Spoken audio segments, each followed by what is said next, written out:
শীতের সময় অনেক ধনেপাতা পাওয়া যায়, তো ধনেপাতা দিয়ে বানিয়ে নিতে পারেন এরকম মজার চপ, যেটা খেতে অসাধারণ স্বাদ।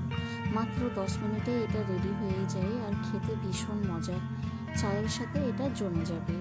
বানানো অনেক সোজা, বেশি কিছু উপকরণ লাগবে না, সামান্য উপকরণে এটা রেডি হয়ে যায়। তো চলুন দেখে নিই। চ্যানেলে প্রথম হলে অবশ্যই চ্যানেলটাকে সাবস্ক্রাইব করে পাশে থাকুন।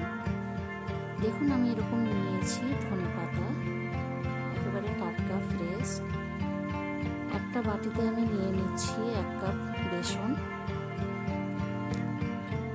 এখন দিয়ে দিচ্ছি আমি সামান্য হলুদ গুঁড়ো, আর দিয়ে দিচ্ছি সামান্য লঙ্কা গুঁড়ো,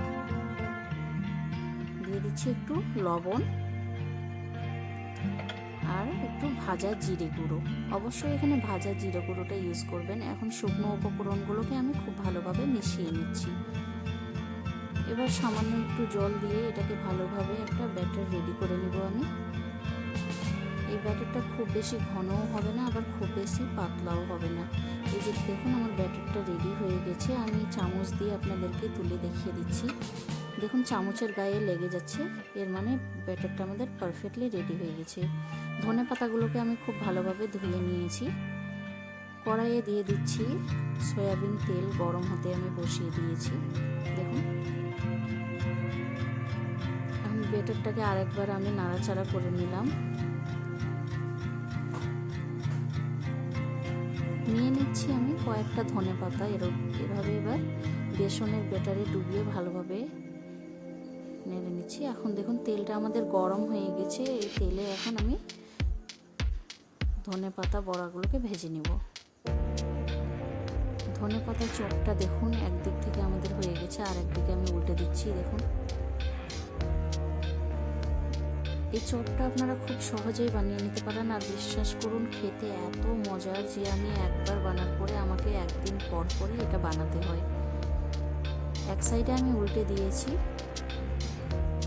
এটাকে খুব ভালোভাবে আমি ভেজে এবার এটাকে আমি তুলে নিচ্ছি। এটা আমাদের রেডি হয়ে গেছে। খুব কম সময়ের মধ্যে এটাকে আমি রেডি করে নিচ্ছি। দেখুন বিকালে চায়ের সাথে এরকম যদি একটা চপ থাকে তাহলে আর কিছুই লাগবে না, চায়ের আড্ডাটা পুরো জমে যাবে।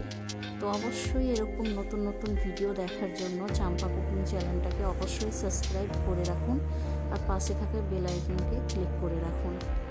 চ্যানেলে নতুন হলে অবশ্যই চ্যানেলটাকে সাবস্ক্রাইব করবেন।